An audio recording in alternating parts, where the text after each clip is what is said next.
Hare Krishna. Hare Krishna, bienvenidos. Mi nombre es Shyam Kishore. Mi nombre es Gemala Tarrada y estamos reunidos aquí para continuar con la lectura de el Srimad Bhagavad Gita, que comenzamos ya hace, bueno, empezamos en 2024 y estamos continuando este año, 2025. Bueno, la semana pasada comenzamos con el capítulo, el último capítulo, de hecho, de la primera sección de capítulos que se llaman los capítulos acerca del Karma Yoga. Y este capítulo en particular, el capítulo 6, se llama Dhyana Yoga, que es el yoga, que es digamos, el capítulo donde se describe el sistema de yoga óctuple, ¿sí? Que se dice que tiene que es Ashtanga Yoga. Ashta significa 8 en sánscrito. Entonces, el yoga de los 8, digamos, no son pasos, sino que son limbs, ¿cómo se dice limbs? Como las, no, sí, pero no son extremidades, como los 8 puntos, podríamos decir. Y que Prabhupada, cuando en el encuentro anterior leímos que los detalla, ¿sí? Que empieza con llamas, niyamas, asanas, pranayama, pratyahara, dhyana, dharana y samadhi. Son los 8 pasos, o los 8 puntos, digamos, del sistema óctuple. Y que este sistema, lo que se explica es que es un sistema para controlar la mente y los sentidos. Es su principal enfoque.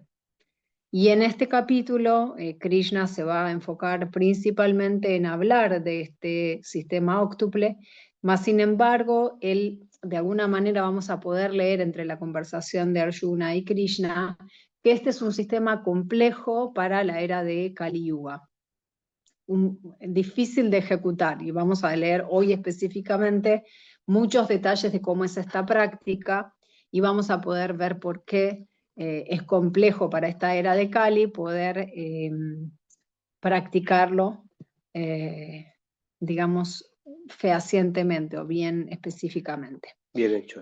Claro, bien hecho como se dice en este capítulo. Y al final del capítulo vamos a ver que Krishna dice que en realidad incluso más fácil o mejor, o enfatiza que es mejor que el Dhyana Yoga, hacer Karma Yoga, que es actuar con conciencia de Krishna. Él dice que él considera que es mejor. Entonces, bueno, la semana pasada leímos desde el verso 1 y hasta el 9, que eran las primeras 2 secciones de versos según el libro de Ríndete a mí, de Burijan Prabhu. La primera sección de libros, de versos, perdón, del 1 al 4, habla de cómo es el avance en el yoga a través de la obra desapegada, y en la segunda sección de versos habla incluso del control mental de un yogi, y va describiendo, bueno, esas etapas. Y ahora vamos a empezar a hablar ya del proceso del Dhyana Yoga, del Ashtanga Yoga, como un método para controlar la mente y los sentidos. Entonces, bueno, si quieren comenzamos con una pequeña invocación y luego sigue ya la lectura. Om Namo Bhagavate Vasudevaya. Om Namo Bhagavate Vasudevaya. Om Namo Bhagavate Vasudevaya. Bueno, continuamos leyendo el Srimad Bhagavad Gita, capítulo 6, Dhyana Yoga, texto 10. Traducción y significado por su divina gracia Bhaktivedanta Swami Srila Prabhupada. Jai Srila Prabhupada. El trascendentalista siempre debe ocupar el cuerpo, la mente y el yo en relación con el Supremo.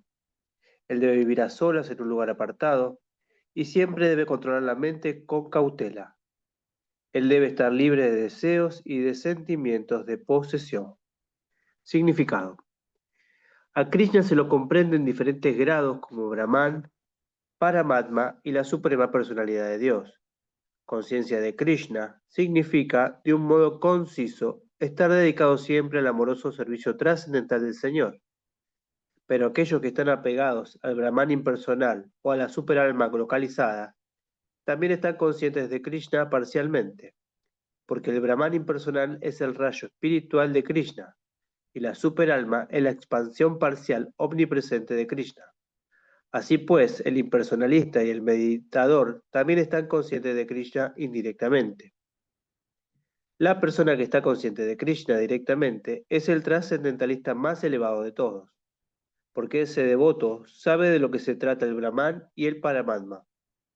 Su conocimiento de la verdad absoluta es perfecto, mientras que el impersonalista y el yogi meditativo están conscientes de Krishna de una manera imperfecta. Sin embargo, a todos ellos se les instruye aquí que permanezcan dedicados constantemente a sus ocupaciones específicas, de modo que, tarde o temprano, puedan lograr la máxima perfección. Lo primero que tiene que hacer un trascendentalista es mantener la mente dirigida siempre a Krishna. Uno debe pensar en Krishna siempre y no olvidarlo ni siquiera por un momento. El acto de concentrar la mente en el Supremo se denomina samadhi o trance. Para poder concentrar la mente hay que permanecer siempre en reclusión, evitar el ser perturbado por objetos externos. Uno debe tener sumo cuidado y aceptar las condiciones favorables, rechazar las condiciones desfavorables que afecten su comprensión y, con una determinación absoluta, no se deben anhelar cosas materiales innecesarias que lo enreden a uno con sentimientos de posesión. Todas estas perfecciones y precauciones se ejecutan a la perfección cuando uno se halla directamente en estado de conciencia de Krishna, porque conciencia de Krishna directa significa abnegación, en virtud de lo cual hay muy pocas posibilidades de que aparezca el espíritu de la posesión material. Srila Rupa Goswami caracteriza el estado de conciencia de Krishna de la siguiente manera. Cuando uno no está pegado a nada, pero al mismo tiempo acepta todo en relación con Krishna, uno se halla debidamente situado por encima del espíritu de posesión. En cambio, aquel que rechace todo sin conocimiento de la relación que lo rechazado tiene con Krishna, no está igual de completo en su renuncia. Bhakti Rasamrita Sindhu 1.2.255-256. Una persona consciente de Krishna sabe bien que todo le pertenece a Krishna y en consecuencia siempre está libre de los sentimientos de posición personal. En virtud de esto, ella no anhela nada para su propio beneficio personal. Ella sabe aceptar las cosas que van en favor del cultivo de conciencia de Krishna y rechazar aquellas que son desfavorables para el cultivo de conciencia de Krishna. Ella siempre está apartada de las cosas materiales porque siempre es trascendental y siempre está sola, pues no tiene nada que ver con las personas que no se encuentran en estado de conciencia de Krishna. Por lo tanto, la persona en estado de conciencia de Krishna es el yogi perfecto. Texto 11 y 12. Acá está bueno, hay una parte del final de este significado que dice: una persona consciente de Krishna sabe bien que todo le pertenece a Krishna y por tanto está libre de los sentimientos de posesión personal. Y esto es algo que es o sea, que es fácil decirlo por ahí, pero es difícil realizarlo. O sea, que todo lo que nosotros tenemos o que algunas veces nos ha dado, que en definitiva es de Krishna, que no es nuestro. Incluso el cuerpo. Que el cuerpo es una vestimenta, un vehículo que nos fue prestado durante este momento, durante estos años, para transitar esta vida material, pero que tampoco nos pertenece. Y ese es un estado de conciencia súper elevado, pero que a veces está bueno como uno reflexionar y tratar de ponerlo en, como de recordarse uno constantemente: bueno, está bien, este es mi auto, lo tengo que cuidar, este es mi cuerpo, lo tengo que cuidar, pero no es mío en definitiva, es de Krishna, y si Krishna lo quiere destruir o me lo quiere sacar, eso va a ocurrir. Sí, entonces como también pensarlo desde ahí, cuidarlo porque no nos pertenece, le pertenece al Señor, y cuando incluso ni siquiera nos pertenece a nosotros, sino que además es de otra persona mucho más elevada que nosotros, que es el Señor, debemos cuidarlo, pero además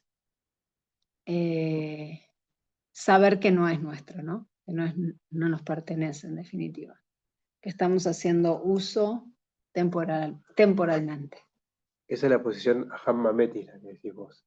La posición Hammameti es yo y mío, cuando no vemos a Krishna en las posesiones. Solamente es la mirada egoísta de que todo es mío y soy yo. En vez de poner a Krishna en el medio y que todo es de Krishna. Mi mamá, Mi mi mamá, hermano. mi celular, yo soy el que hace las cosas, yo soy el que produce, yo soy el que trae esto. Esa es la mentalidad Hammameti. Textos 11 y 12. Para practicar yoga, uno debe irse a un lugar apartado, poner hierba cuya en el suelo y luego cubrirla con una piel de venado y una tela suave. El asiento no debe ser ni demasiado alto ni demasiado bajo y debe encontrarse en un lugar sagrado. El yogi debe entonces sentarse en él firmemente y practicar yoga para purificar el corazón mediante el control de la mente, de los sentidos y de las actividades, y fijando la mente en un punto. Significado. O sea, son bastantes puntos que uno debe, para practicar yoga, el yoga místico, ¿no? Que está diciendo, no Bhakti Yoga. Este yoga se está refiriendo al Ashtanga Yoga o al Dhyana Yoga, ¿no? Es irse a un lugar apartado que no es, no sé, el quincho de atrás, sino que es en el medio del O no es el bosque, templo en pleno kirtan. claro. ¿No es Entonces, qué? el templo en pleno kirtan es un lugar apartado, tranquilo, donde uno puede entrar en sí. Claro. Poner hierba cuya, que es una hierba que, bueno, que se usa mucho en India, en el piso, cubrirla con una piel de venado y con una tela suave encima, ¿no? Esto es todo lo que debe hacer para encontrar un buen asiento. El asiento no debe ser ni demasiado alto ni demasiado bajo y debe encontrarse en un lugar sagrado. O sea, son bastantes cualidades, o sea, no es que salgo y ya me puedo hacer yogi tan fácilmente. ¿No? Y debe sentarse en este asiento, digamos, de una manera firme y practicar yoga, dice acá. Practicar yoga no significa lo que nosotros conocemos por ahí a veces como yoga, que son las posturas, las asanas, sino que dice sentarse a meditar, sentarse a enfocar la mente. Fijar la mente. Fijar la mente, y acá al final de todo dice fijando la mente en un punto. Significado. Cuando se habla de lugar sagrado, ello se refiere a lugares de peregrinaje. En la India, todos los yogis, los trascendentalistas o los devotos, se van de la casa a residir en lugares sagrados tales como Prayag, Mathura, Vrindavan, Rishikesh, Haridwar, para practicar yoga a solas en los lugares por donde pasan ríos sagrados tales como el Yamuna y el Ganges. Pero a menudo no es posible hacer eso, especialmente en el caso de los occidentales. Las llamadas sociedades de yoga de las grandes ciudades puede que sean un éxito en cuanto a obtener beneficios materiales, pero no son en absoluto adecuadas para la verdadera práctica del yoga. Aquel que no es autocontrolado y cuya mente no está libre de perturbaciones, no puede practicar la meditación. Por lo tanto, en el Brahman Naradiya Brihan Naradiya Purana, se dice que en Kali Yuga, la presente yuga o era, cuando la generalidad de la gente tiene una vida corta, es lenta para la comprensión espiritual y siempre está perturbada por diversas ansiedades, el mejor medio para lograr la eliminación espiritual, la iluminación espiritual, lo constituye el canto del santo nombre del Señor. Harer Nama, Harer Naima, Kevalam. Kaula Nasti, Nasti Eva, Gati, Anataha. En esta era de riña o hipocresía, la única manera de liberarse la constituye el canto del santo nombre del Señor. No hay otra manera, no hay otra manera, no hay otra manera. Texto 13 y 14. Uno debe mantener el cuerpo, el cuello y la cabeza erguidos en línea recta y mirar fijamente la punta de la nariz. De ese modo, con la mente tranquila y sometida, Libre de temor y completamente libre de vida sexual, se debe meditar en mí, en el corazón, y convertirme en la meta última de la vida. Significado. La meta de la vida es conocer a Krishna, quien en forma de Paramatma, la forma Vishnu de 4 manos, está situado dentro del corazón de cada ser viviente.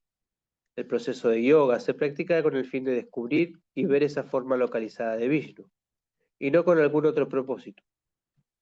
El Vishnu Murti, localizado es la representación plenaria de Krishna, que mora en el corazón de uno. Aquel que no tiene ningún plan para llegar a comprender este Vishnu Murti, se está dedicando inútilmente a una práctica ficticia de yoga, y sin duda que está perdiendo su tiempo. Krishna es la meta última de la vida, y el Vishnu Murti, que se encuentra en el corazón de uno, es el objeto de la práctica del yoga. Para llegar a comprender a ese Vishnu Murti que está en el corazón, hay que observar una total abstinencia de la vida sexual. Por consiguiente, hay que abandonar el hogar y vivir a solas en un lugar apartado, permaneciendo sentado tal como se mencionó antes. Uno no puede disfrutar de la vida sexual diariamente, en el hogar o en alguna otra parte, y asistir a una supuesta clase de yoga, y de ese modo convertirse en un yogi. Uno tiene que practicar el control de la mente y evitar toda clase de complacencia de los sentidos, de las cuales la vida sexual es la principal. En las reglas de celibato estrictas por el gran sabio Yajnavalkya se dice: el voto de Brahmacharya tiene por objeto ayudarlo a uno a abstenerse por completo de la complacencia sexual, en pensamientos, palabras y actos, en todo momento, bajo las circunstancias y en todos lugares. Nadie puede llevar a cabo una práctica de yoga idónea a través de la complacencia sexual. El proceso de Brahmacharya se enseña, pues, desde la infancia, cuando no se tiene conocimiento de la vida sexual. A la edad de 5 años, los niños son enviados al Gurukula, o el lugar del maestro espiritual, y el maestro forma a esos muchachos en lo referente a la estricta disciplina que se sigue para ser brahmachari. Sin esa práctica, nadie puede progresar en el mundo yoga, en ningún yoga, ya sea dhyana, jnana o bhakti. Sin embargo, aquel que sigue los reglamentos de la vida de casado y tiene relación sexual únicamente con su esposa, y eso también bajo ciertas regulaciones, recibe también el nombre de brahmachari. Esa clase de casado restringido o casado brahmachari se puede aceptar en la escuela del bhakti, pero las escuelas de jnana y dhyana no admiten ni siquiera a los casados brahmachari. En esas escuelas se exige una abstinencia total sin ninguna transigencia. En la escuela del bhakti, el casado brahmachari se le permite una vida sexual controlada, ya que el culto del bhakti yoga es tan poderoso que uno pierde automáticamente la atracción sexual, por estar ocupado en el servicio superior, el servicio del Señor. En el Bhagavad Gita 2.59 dice: mientras que a los demás se los obliga a abstenerse de la complacencia de los sentidos, un devoto del Señor se abstiene automáticamente, debido a un gusto superior. Con excepción del devoto, nadie tiene una información acerca de un gusto superior. Vigata Vihi, nadie puede estar libre de temor a menos que se haya plenamente en estado de conciencia de Krishna. El alma condicionada es temerosa debido a su memoria desvirtuada, o en otras palabras, por haber olvidado la relación eterna que tiene con Krishna. El Bhagavatam 11.237 dice: el estado de conciencia de Krishna es el único fundamento para deshacerse del temor. Por consiguiente, la práctica perfecta resulta posible a una persona que es consciente de Krishna. Y como la meta última de la práctica del yoga es la de ver al Señor que está dentro de uno, la persona consciente de Krishna es de por sí el mejor de todos los yogis. Los principios del sistema de yoga que se mencionan aquí son diferentes de lo que se encuentran en las populares y mal llamadas sociedades del yoga. Entonces, el texto número, digamos, 12 nos habló de cómo es el asiento, dónde se sienta, y que se debe fijar la atención en un punto.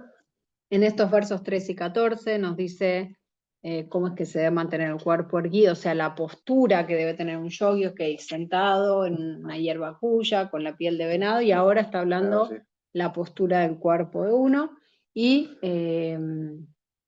manteniendo la mente no agitada, y por eso se habla de no tener vida sexual. Y dice que además uno debe meditar en él, dentro del corazón. Y este es uno de los aspectos del Señor que se llama Paramatma, que es esa pequeña porción de Dios que habita dentro de cada entidad viviente. Entonces, por eso está hablando de Vishnu, que muchas veces se dice que es Vishnu de 4 brazos, es quien está sentado en nuestro corazón. Bueno, eso quería aportar. Como para que vayamos viendo, digamos, todos los pasos que hay que hacer. No hay que alejarse, hay que irse a un lugar sagrado, lejos de toda la sociedad, encontrar este asiento y ahora sentarse a meditar con la mente fija en un punto, estar de guía y mantenerse, ¿no? Bien. Texto 15. Practicando así un control constante del cuerpo, la mente y las actividades, el místico trascendentalista, con la mente regulada, llega al reino de Dios o a la morada de Krishna, mediante el cese de la existencia material. Significado. La meta última de la práctica de yoga se explica ahora claramente. La práctica de yoga no es para conseguir ninguna clase de facilidades materiales. Dicha práctica es para posibilitar el cese de toda la existencia material. De acuerdo con el Bhagavad Gita, aquel que busca un mejoramiento de la salud o ambiciona la perfección material no es un yogi en absoluto. Y el cese de la existencia material tampoco significa que uno entre en el vacío, lo cual solo es un mito. No existe ningún vacío en ninguna parte de la creación del Señor. Más bien, el cese de la existencia material le permite a uno entrar en el cielo espiritual, la morada del Señor. La morada del Señor se describe claramente en el Bhagavad Gita, diciendo que es ese lugar en el que no hay necesidad de sol, luna ni electricidad. Todos los planetas del reino espiritual son autoiluminados, como el sol del cielo material. El reino de Dios está en todas partes, pero el cielo espiritual y los planetas que en él se encuentran se denominan Paramdama o moradas superiores. Un yogi consumado, quien tiene una comprensión perfecta del Señor Krishna, tal como el propio Señor lo afirma aquí claramente, puede conseguir la verdadera paz y llegar finalmente a la suprema morada del Señor, Krishna Loka, conocido como Goloka Vrindavan. En el Brahma Samhita 5.37 se afirma claramente que el Señor, aunque reside siempre en su morada conocida como Goloka, es el Brahman omnipresente, así como también el Paramatma localizado, en virtud de sus energías espirituales superiores.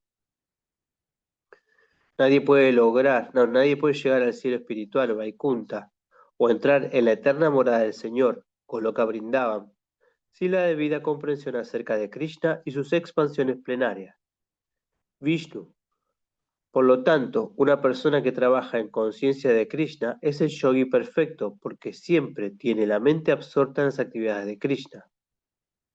En los Vedas, Svetavatara Upanishad 3.8, también se nos informa: uno puede superar la senda del nacimiento y la muerte solo si llega a entender la suprema personalidad de Dios Krishna. En otras palabras, la perfección del sistema de yoga la constituye el llegar a liberarse de la existencia material y no cierto malabarismo mágico o unas proezas gimnásticas con las que se engaña a la gente inocente. Duro, Prabhupada. Sí. Texto 16. No hay ninguna posibilidad de convertirse en yogi o Arjuna si se come demasiado o se come muy poco, si se duerme demasiado o no se duerme lo suficiente. Significado. A los yogis se les recomienda aquí regular la dieta y el sueño. Comer demasiado significa comer más de lo que se requiere para mantener el cuerpo y el alma juntos. No es necesario que los hombres coman animales porque hay una amplia provisión de granos, verduras frutas y leche. Según el Bhagavad Gita, se considera que esos alimentos sencillos se encuentran bajo la influencia de la modalidad de la bondad. La carne es para aquellos que están bajo la influencia de la modalidad de la ignorancia. En consecuencia, aquellos que se dan a comer carne, a beber, a fumar y comer alimentos que no se han ofrecido primero a Krishna, habrán de sufrir reacciones pecaminosas por el hecho de comer únicamente cosas contaminadas. En consecuencia, aquellos que se dan a comer carne, a beber, a fumar y a comer alimentos que no se han ofrecido primero a Krishna habrán de sufrir reacciones pecaminosas. La ley de vuelta. Todo lo que él come para placer de los sentidos o que cocina para sí mismo y que no ofrece su comida a Krishna, solo come pecado. Aquel que come pecados y que come más de lo que se le ha asignado, no puede ejecutar un yoga perfecto.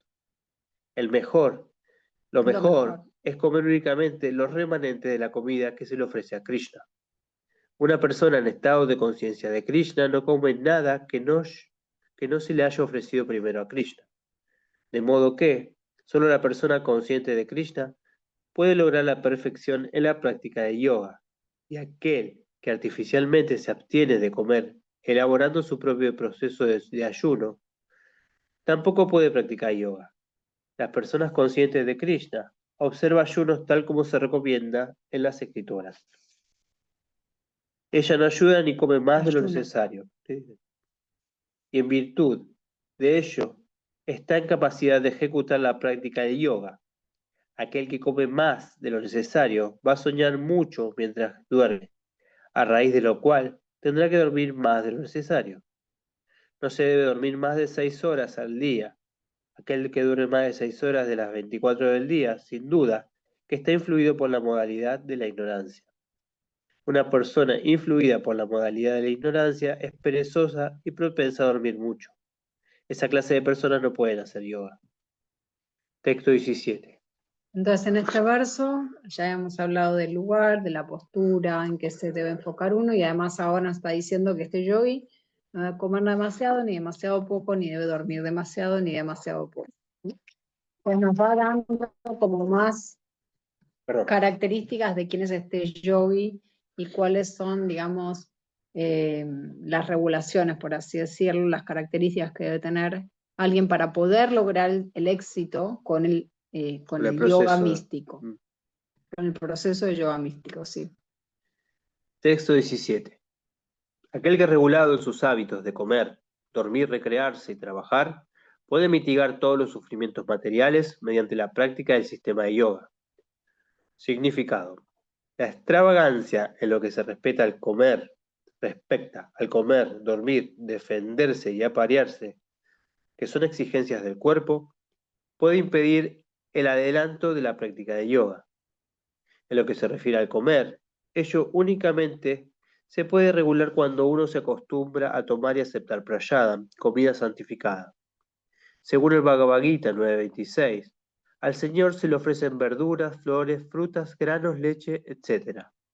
De ese modo, una persona con conciencia de Krishna se adiestra automáticamente para no aceptar comidas que no son para el consumo humano o que no se encuentran en la categoría de la bondad. En lo que se refiere al dormir, la persona consciente de Krishna siempre está alerta en el desempeño de sus deberes de conciencia de Krishna, y por lo tanto, cualquier tiempo que se emplee innecesariamente en dormir se considera una gran pérdida. Avyarta Kalaptvam. Una persona consciente de Krishna no puede soportar que ni un minuto de su vida pase sin estar dedicada al servicio del Señor. Luego ella duerme lo mínimo posible. Su ideal a este respecto es Srila Rupa Goswami, quien siempre estaba dedicado al servicio de Krishna, que no podía dormir más de 2 horas al día, y a veces ni siquiera eso. Thakur Haridas ni siquiera aceptaba prayadam, ni dormía ni por un momento, hasta no terminar su rutina diaria de decir con sus cuentas 300.000 nombres. En lo que respecta al trabajo, una persona consciente de Krishna no hace nada que no esté relacionado con los intereses de Krishna, y así pues Su trabajo siempre está regulado y libre de la contaminación de la complacencia de los sentidos. Como no hay ninguna posibilidad de complacer los sentidos, para una persona consciente de Krishna no hay esparcimiento material. Y como ella está regulada en todo su trabajo, en todo lo que habla, en todo lo que duerme, en todo el periodo en que está despierta y en todas las demás actividades del cuerpo, para ella no hay ningún sufrimiento material. Texto 18. Cuando el yogi disciplina sus actividades mentales mediante la práctica de yoga y se sitúa en la trascendencia, libre de todos los deseos materiales, se dice que él está bien establecido en el yoga. Significado. Las actividades del yogi se distinguen de las de una persona ordinaria por su alejamiento característico de toda clase de deseos materiales, de los cuales el deseo sexual es el principal. Un yogi perfecto se encuentra tan bien disciplinado en las actividades de la mente que deja de ser perturbado por toda clase de deseos materiales. Esa etapa perfecta la pueden alcanzar automáticamente las personas en estado de conciencia de Krishna, tal como se afirma en el Srimad Bhagavatam 9, 4, 18, 20. El rey Ambarish, primero que todo, fijó la mente en los pies del loto del Señor Krishna.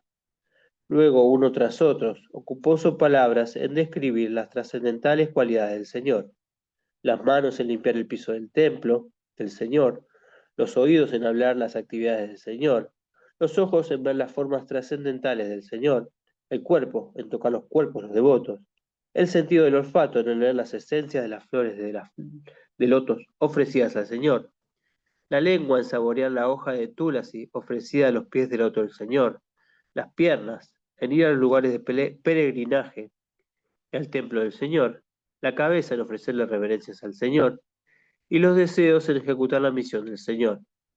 Todas esas actividades trascendentales son muy propias de un devoto puro.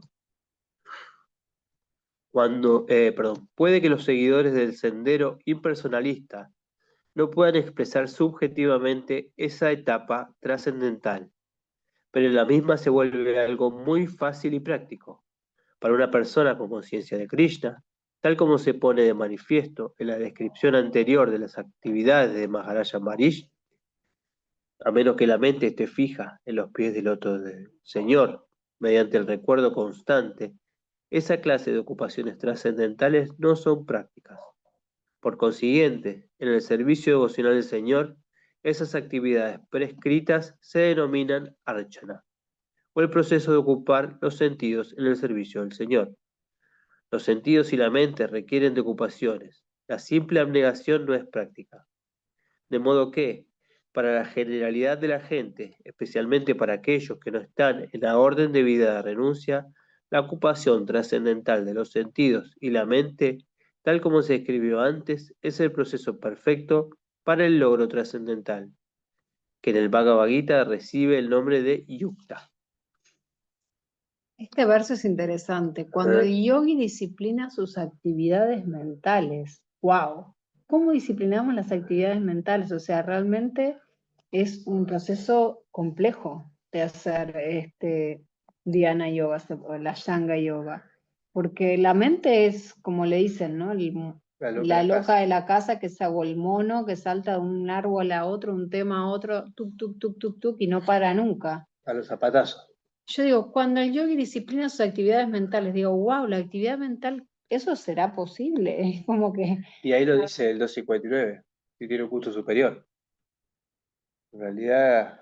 Claro, pero no estás disciplinando la mente, estás adquiriendo un gusto superior. Pero porque sos disciplinado en tu proceso espiritual. Pero tu mente puede seguir teniendo actividades yendo acá para allá, lo que pasa es que siempre van a ser alrededor de Krishna. O sea, estás haciendo algo con un gusto superior, o sea, con algo que es, digamos, trascendental. Pero tu mente puede seguir yendo de un lugar a otro. Mientras acá dice, no, acá controla las actividades, la disciplina sus actividades mentales. Eso, wow, es un nivel muy elevado. También recordemos que que uno tiene que ir al bosque, sentarse de una manera, fijar su mente, respirar de tal manera, Y lo poner que su querés cuerpo decir de es que tal al hacer manera, eso, entonces uno tiene menos distracciones. y es el proceso. Todo eso te lleva a un proceso que llega a un Pero no punto. sería que uno estando igual en el bosque, igual tiene preocupaciones, o dónde estará mi mamá, qué pasó con mi esposo, me hace frío, uy, qué gana de comer un helado, no sé, ¿no te vendrán esas cosas a la mente? No lo sé, pero supongo que siguiendo ese proceso que acá Prabhupada nos relata, uno tendría que llegar a disciplinadamente. No, justamente Prabhupada dice, los sentidos y la mente requieren de ocupaciones, por eso el Bhakti Yoga lo que hace es llevarnos a actividades. Prabhupada dice, la simple abnegación no es práctica, no es sencilla de hacer. Por eso Prabhupada critica, digamos, de alguna manera este proceso como muy difícil de practicar, Muy muy difícil de difícil de practicar, ¿no? Eso ponerlo, sí.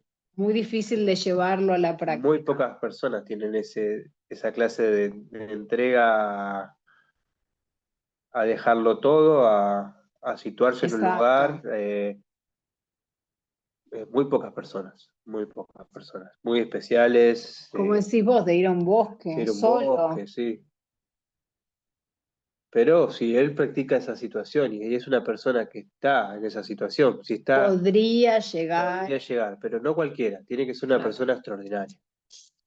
Y hay yogis que se dice Sí. que lo logran. Bien, perdón. Texto Interrupción. 19, no está bueno. Así como una lámpara no tiembla en el lugar en que no hay viento, asimismo el trascendentalista, cuya mente está controlada, siempre permanece fijo en su meditación en el ser trascendente. Ahí es claro también, ¿no? Permanece fijo, no en la nada, ¿no? Eso también está bueno, porque no es que está en la nada, está en el Paramatma, en el ser trascendente. Está meditando en Dios en el corazón. Significado. Una persona verdaderamente consciente de Krishna, siempre absorta en la trascendencia, en un estado constante e imperturbable de meditación en su venerable Señor, es tan estable como una lámpara en un lugar en el que no hay viento. Linda analogía. Mm. Texto 22, no, texto 20-23. En la etapa de la perfección denominada trance o samadhi, la mente de uno se abstiene por completo de las actividades mentales materiales mediante la práctica de yoga. Esa perfección se caracteriza por la habilidad que tiene uno de ver el ser mediante la mente pura y de disfrutar y regocijarse en el ser. En ese estado jubiloso, uno se sitúa en medio de una felicidad trascendental ilimitada que llega a experimentar a través de los sentidos trascendentales. Establecido así, uno nunca aparta, Nunca sé. nunca se aparta de la verdad, y al conseguir esto, piensa que no hay nada mejor. Al uno situarse en esa posición, nunca se desconcierta, ni siquiera en medio de la mayor de las dificultades. Esto es en verdad estar libre de hecho de todos los sufrimientos que surgen del contacto material. Significado. Mediante la práctica de yoga, uno se desapega gradualmente de los conceptos materiales. Esa es la característica básica del fundamento del yoga. Y después de eso, uno se sitúa en el trance o samadhi, que significa que el yogi llega a comprender a la superalma a través de la mente y la inteligencia trascendentales, sin ninguno de los recelos que pueden proceder de identificar el yo con el superyo. La práctica de yoga está más o menos basada en los principios del sistema de Patanjali. Algunos comentaristas desautorizados tratan de identificar el alma individual con la superalma, y los monistas creen que eso es la liberación, pero ellos no entienden cuál es la verdadera finalidad del sistema de yoga de Patanjali. En el sistema de yoga de Patanjali hay la aceptación del placer trascendental, pero los monistas no aceptan ese placer trascendental por temor a comprometer la teoría de la unidad. El no dualista no acepta la dualidad del conocimiento y el conocedor, pero en este verso se acepta el placer trascendental que se llega a experimentar a través de los sentidos trascendentales. O sea, acá hay una diferencia, no sé si por ahí a veces es difícil entender esto, por lo menos para mí en su momento fue bastante complejo entenderlo, está la diferencia entre dentro del corazón están Paramatma, que es esa pequeña porción de Dios dentro de nuestro corazón, y está el Atma, que somos nosotros mismos, nuestro verdadero ser. Están los dos sentados en nuestro corazón. Los que son las personas que practican, algunas de las personas que practican yoga meditan, y es lo que está explicando Srila Prabhupada y lo que está explicando Krishna mismo, es el yoga que se medita, el yoga místico en el que se medita en Paramatma, se medita en Dios en el corazón, y ese es el sistema que está diciendo acá que explica Patanjali, dice Srila Prabhupada. Patanjali es alguien que escribió los Yoga Sutras, bueno, es otra historia, pero básicamente le explica en detalle los 8 pasos del yoga y qué es lo que se busca alcanzar. Y por otro lado, hay algunos yogis que son, como se dice, impersonalistas, que no ven una diferencia entre estas dos, entre estos dos seres que tenemos en el corazón, según lo que se explica acá, Paramatma y el Atma, sino que ven como que no hay diferencia entre nosotros o nuestra energía y la energía de Dios, que en definitiva en algún momento todo se funde en uno. Entonces eso es lo que está explicando Srila Prabhupada. Se pierde la identidad. Claro, se pierde la identidad. El no dualista no acepta la dualidad del conocimiento y el conocedor, pero en este verso se acepta el placer trascendental que se llega a experimentar a través de sentidos trascendentales. Y esto lo corrobora Patanjali Muni, el famoso exponente del yoga, del sistema de yoga. El gran sabio declara en sus Yoga Sutras 3.34: esta Siddhi Shakti o potencia interna es trascendental. Purushartha significa religiosidad material, desarrollo económico, complacencia de los sentidos y, al final, el intento de volverse uno con el Supremo. A esa unidad con el Supremo, el monista le da nombre de Kaivalyam. Pero según Patanjali, esa Kaivalyam es una potencia interna o trascendental, mediante la cual la entidad viviente llega a conocer su posición constitucional. En palabras del señor Chaitanya, esa situación, me distraje. En palabras del señor Chaitanya, esa situación se denomina Cheto Darpana Marshanam, o la limpieza del impuro espejo de la mente. Esa limpieza constituye en la verdad,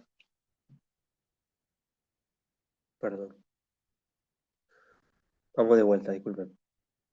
Pero según Patanjali, esa Kaivalyan es una potencia interna o trascendental mediante la cual la entidad viviente llega a conocer su posición constitucional. En palabras del señor Chaitanya, esa situación se denomina Cheto Darpana Marshanam, o la limpieza del impuro espejo de la mente. Esa limpieza constituye en verdad la liberación, o bhava. La teoría del nirvana, que también es preliminar, corresponde a este principio. En el Bhagavatam 2.10.6, esto se denomina Swarupena Vyashvatihi. El Bhagavad Gita también confirma esa situación en este verso. Después del nirvana o del cese de lo material, se manifiestan las actividades espirituales o el servicio devocional que se le presta al Señor, lo cual se conoce como conciencia de Krishna. En palabras de Bhagavatam Swarupena Vyashvatihi, esa es la verdad de la vida de la entidad viviente. Maya, o la ilusión, es la condición de la vida espiritual contaminada por la infección material. Liberarse de esa infección material no implica la destrucción de la posición original y eterna de la entidad viviente. Patanjali también acepta esto con sus palabras. Este Siddhi Shakti, o placer trascendental, constituye la verdadera vida. Eso se confirma en el Vedanta Sutra 1.1.12, con las palabras Ananda Mayo Vyayat. Ese placer trascendental natural es la meta última del yoga y se obtiene fácilmente mediante la ejecución del servicio devocional, o Bhakti Yoga. El Bhakti Yoga se describirá vividamente en el 7º capítulo del Bhagavad Gita. En el sistema de yoga, tal como se describe en este capítulo, hay 2 clases de samadhi, llamados Sampradaya Samadhi y Asampradayata Samadhi. Cuando uno se sitúa en la posición trascendental por medio de diversas investigaciones filosóficas, se dice que ha logrado el Samprajñata Samadhi. En el Asamprajñata Samadhi deja de haber toda relación con el placer mundano, ya que entonces uno se vuelve trascendental a toda clase de felicidad que procede de los sentidos. En cuanto el yogi se sitúa en esa posición trascendental, jamás es movido de ella. A menos que el yogi logre alcanzar esa posición, no tiene éxito. La supuesta práctica de yoga de hoy en día, que entraña diversos placeres de los sentidos, es contradictoria. Un yogi que se entrega a la vida sexual y al consumo de sustancias estimulantes o embriagantes es un hazmerreír. Incluso aquellos yogis que están atraídos a los siddhis, las perfecciones del proceso de yoga, no están en la posición perfecta. Si a los yogis los atraen los subproductos del yoga, entonces no pueden alcanzar la etapa de la perfección, tal como se declara en este verso. Por consiguiente, las personas que se entregan a la práctica ostentosa de proezas gimnásticas o de siddhis han de saber que la finalidad del yoga se pierde de ese modo. O sea, lo que nos está diciendo Prabhupada acá también es, si al practicar yoga lo que estamos buscando es hacer posturas, como dice acá, gimnásticas ostentosas, o ganar siddhis, que son ciertos poderes que se pueden lograr, que algunos yogis los logran, por ejemplo, levitar, Poderes o místicos. poder, claro, siddhis son como poderes místicos, y que pueden ser esto que les decía, poder levitar, que se logran con meditaciones muy profundas, con todas estas características que nos está relatando Krishna. Por ejemplo, se puede detener la respiración y, por ejemplo, Los hay, aires hay vitales. casos, claro, los aires vitales, entonces, por ejemplo, hay casos donde algunos yogis, viene un médico y los chequea y los da por muertos. Y ellos quedan en ese estado por más de 24 horas y después vuelven en sí y no se murieron, simplemente es como que se suspendieron. Suspendieron, digamos, las acciones, las actividades vitales, digamos, y vuelven en sí. Entonces, ese tipo de sí, bueno, se dice que hay un montón, muchos más poderosos que esos que estoy hablando, pero bueno, estos son algunos de los que se dice que se pueden lograr a través de esta práctica.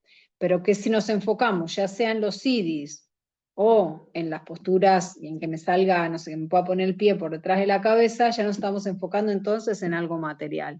Entonces, ¿cómo es que controlamos la mente y los sentidos si ya no estamos enfocando de vuelta en algo material? Entonces ese ya no es un yogi perfecto. Pero aparte de esas cuestiones materiales también desencadenan el ego, el enorgullecerse de su posición. Claro, y Entonces, todo eso te lleva a que no estás en la no perfección estás, del yoga. claro. En esta era, la mejor práctica de yoga la constituye el proceso de conciencia de Krishna, el cual no es desconcertante. Una persona consciente de Krishna se siente tan feliz en su ocupación que no ambiciona ninguna otra felicidad. Existen muchos impedimentos, especialmente en esta era de hipocresía. Para practicar Hatha Yoga, Dhyana Yoga o Jnana Yoga, pero ese problema no existe en la ejecución del Karma Yoga o Bhakti Yoga. Mientras existe el cuerpo material, uno tiene que satisfacer las necesidades del mismo, es decir, comer, dormir, defenderse y aparearse. Pero una persona que se halla en estado de Bhakti Yoga puro o en estado de conciencia de Krishna, no excita a los sentidos mientras satisface las necesidades del cuerpo. Más bien, ella acepta las cosas básicas que se requieren en la vida, haciendo el mejor uso de una mala compra, y disfruta de una felicidad trascendental en el estado de conciencia de Krishna.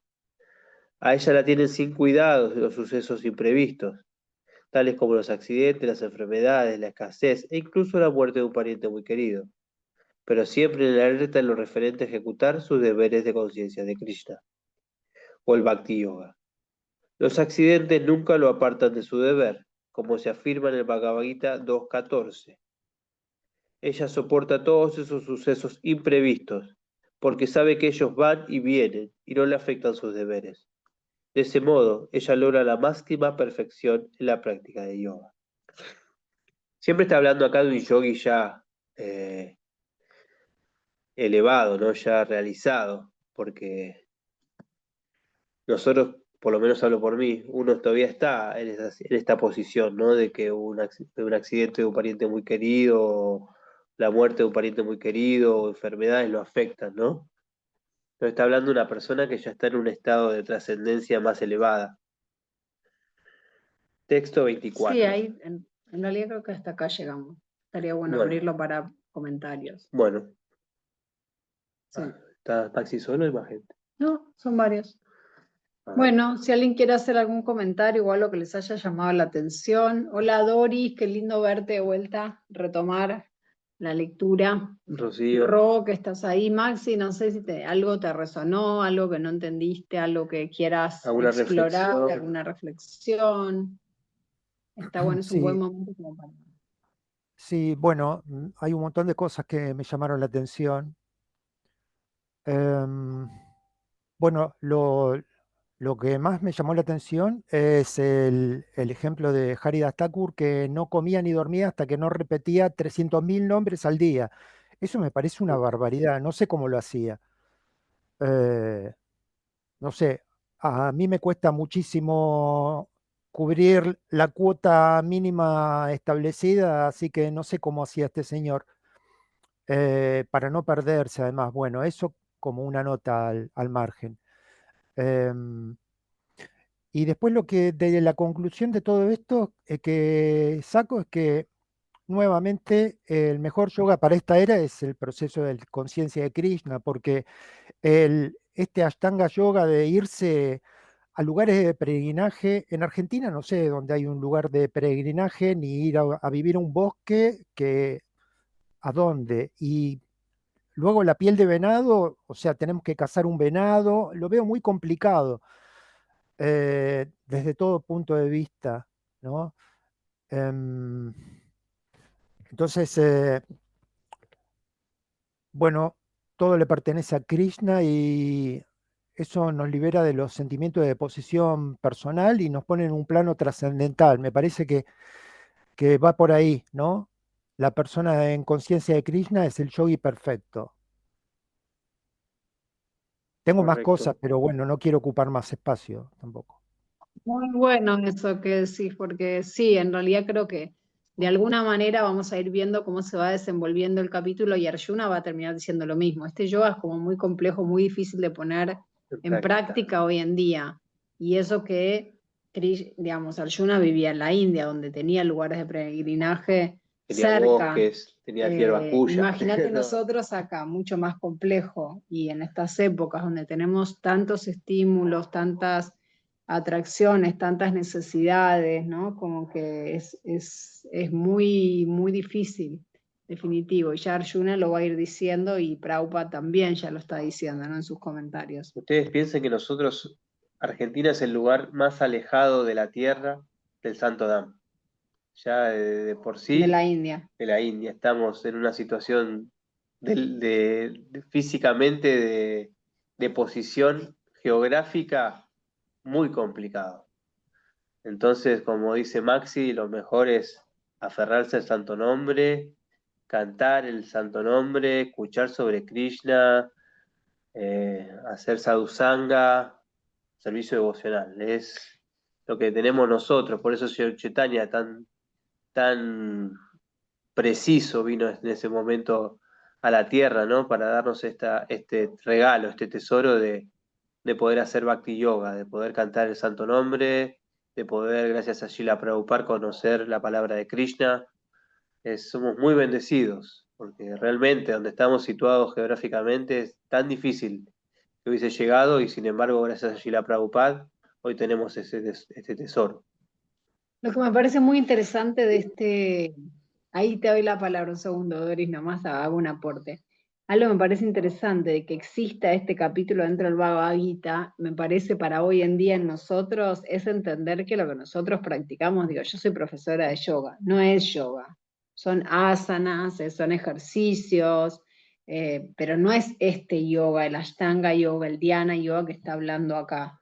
Y entonces está bueno porque nos aterriza, bueno, está buenísimo lo que estás haciendo, es actividad física, lo que Va que vos el quieras, te cuerpo. ayuda, vas en un montón de beneficios, te va a ayudar un poco a calmar la mente, pero no es lo que estamos hablando en el Bhagavad Gita como Ashtanga Yoga. Esto es otro nivel, ¿no? Doris, te damos la palabra. Hare Krishna, qué lindo verlos, la verdad los extrañé. Bueno, Igualmente. a mí me gusta lo que leen, lo que comentan y también quería aportar algo que, bueno, en este capítulo se habla de la meditación. Con un fin específico, el objetivo sería controlar la mente a través de ejercicios físicos y diferentes métodos, ¿no? De cómo controlar la mente. Y hay un solo método, dice, que es cantando el Mahamantra, sirviendo a Krishna, sirviendo al amo de los sentidos, ¿no? Que aquí es Krishna. Eso a mí me quedó claro. Realizar actividades que se dirigen a Dios, que es el que controla los sentidos, a mí me van a ayudar, o sea, Dios va a poder ayudarme a controlar mi mente y mis sentidos. Eso es lo que yo entendí. Y por esa razón, bueno, decir que cantar el Mahamantra con ese deseo de principalmente controlar mi mente y el habla principalmente. Yo decía muchas malas palabras y al día de hoy que reducí bastante la cantidad de malas palabras. Con esto doy gracias al proceso porque realmente me ayudó mucho. Yo pedía, no quiero hablar más malas palabras, entonces Hare Krishna, y disminuí bastante. Ojo que a veces cuando uno se relaciona con personas que hablan malas palabras, me vuelve a decir las malas palabras y para mí es un bajón, para mi progreso, ¿no? Personal. Y después decir que él habla, sí, mejoré bastante en ese sentido. Cada uno se puede autoexaminar y ver que este método, este proceso da resultado, ¿no? Así como otros métodos dan resultado, pero ya sé que el verdadero objetivo es servir a Krishna, ser un devoto de Krishna, pero yo lo uso como algo personal, ¿no? Que yo no quiero hablar malas palabras, lo voy a utilizar para esto. Y después también me ayudó para ciertas debilidades que uno tiene, como tomar alcohol, por decir, yo digo, quiero ser una devota, no voy a tomar alcohol, entonces también eso, me voy como autocontrolando. Una vez una doctora me dice que vos no tomás alcohol porque lo dice la religión, me dijo. Y sí, bueno, te ayuda, te sirve, me dice, te sirve como un mandato superior y te ayuda a frenar ese deseo, me dice. Y sí, yo de esa manera logré superar, porque yo creo que te dan medicaciones, métodos para diferentes cosas y yo creo que hay que utilizar todo, ¿no? Y este método, este proceso de conciencia de Krishna, considero yo que lo he puesto a prueba y sí, a mí me ha servido, pero ya sé que no es el objetivo, me falta todavía iniciarme, seguir. Pero también esto de, como uno tiene alguna otra debilidad, yo creo que nos ayuda a disminuir, nos disminuye nuestros dolores, nuestros deseos, y uno se ocupa más en cantar el Mahamantra en las clases, a mí me gusta meditar sobre lo que han comentado y la mente, digamos, ya está trabajando para otro lado y no tanto para otro lado. Y eso, sacar ese beneficio máximo. Gracias, Hare Krishna. Muchas gracias, Sí. Dori. Wow, qué sincera y cómo te abriste de corazón. Muchas gracias, muy lindo. Y es muy interesante lo que decís porque tenemos que también tener en cuenta y ser conscientes que esto es un proceso. No es que de un día para otro llegamos de 0 a 100. Es un proceso que un día vamos a estar en 40 y otro día vamos a estar volver para atrás a 25 y así vamos a ir. Es un proceso largo de toda la vida, quizás de muchas vidas, ojalá que sea de esta, pero es un proceso. Entonces, al estar consciente de eso, uno puede ir avanzando lentamente, pasito a pasito, Haciendo el mejor esfuerzo, haciendo mejor como esfuerzo. decía Doris. Claro, concientizándose de que uno va avanzando. Cuando uno quiere ir de 0 a 100, en la ruta se choca. Pasa eso. Y otra cosa que interesante que dijo Doris es esta actitud de estar pensando en Krishna. Hoy justo hablábamos de cuando es una festividad y tenemos que seguir un ayuno. Lo importante que es hacer servicio en ese momento, para que nuestra mente esté ocupada en Krishna, en vez de estar pensando, uy, tengo hambre, uy, quiero esto, uy, quiero lo otro. Entonces, si nosotros estamos inmersos en el servicio al Señor, de mil maneras, porque hay un montón de maneras de servir al Señor, estamos con nuestra mente más tranquila. A veces hasta nos olvidamos de comer, que decíamos del ayuno y de repente llegó la hora y nos olvidamos de comer o nos olvidamos de lo que teníamos que hacer, que era una pavada, y estamos en ese proceso de conciencia de Krishna real, sirviendo al Señor de mil maneras, pero esa es la manera de nuestra mente de purificar esos sentidos y encontrar el gusto superior que hablaba también antes el Bhagavad Gita. Muchas gracias, Doris. Un gusto que vuelvas. Ron, no Rosy. sé si querés decir algo, si no, no tenés que decir algo, pero te ofrezco. Y si no, Ahí vino. ahí lo estoy viendo a Ron. Gracias de nuevo por la lectura, me parece súper importante meditar en todo esto. Y siento que, bueno, comenzamos con una lectura en este sentido bastante elevada, ¿no? Como decir, todo lo que uno puede tomar como prácticas, como era muy diario, ¿no? Como muy riguroso. Y bueno, vernos en esto que decía Shem, ¿no? Que recién estamos comenzando.